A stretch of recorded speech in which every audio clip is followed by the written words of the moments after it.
ഏതൊരു കസ്റ്റമറിനും എപ്പോഴും ഉണ്ടാകുന്ന ഒരു ഡൗട്ടാണ് എങ്ങനെ മാർബിൾ സെലക്ട് ചെയ്യുക എന്നുള്ളത്. മാർബിൾ സെലക്ട് ചെയ്യുന്ന 3 കാര്യങ്ങളാണ് നമ്മൾ ശ്രദ്ധിക്കേണ്ടത്.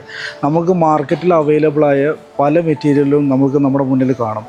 ഫസ്റ്റ് പ്രിഫറൻസ് കൊടുക്കേണ്ടത് നമ്മൾ ക്വാളിറ്റി ആൻഡ് റിലയബിൾ മെറ്റീരിയൽ, അതായത് നല്ല fresh material in the sense മെറ്റീരിയലിൽ വാട്ടർ ലൈൻ ഇല്ല എന്ന് എൻഷുർ ചെയ്യുക, അതുപോലെ തന്നെ ഫില്ലിങ്സ് അതൊന്ന് ഇല്ല എന്ന് നമ്മൾ എൻഷുർ ചെയ്തുകൊണ്ട് മെറ്റീരിയൽ സെലക്ട് ചെയ്യണം.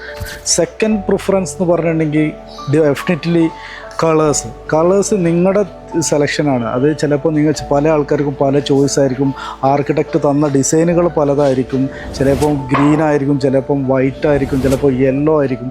അത് നിങ്ങളുടെ ആർക്കിടെക്റ്റും ക്ലബ് ചെയ്തുകൊണ്ട് നിങ്ങൾ തീരുമാനിക്കുക കളർ.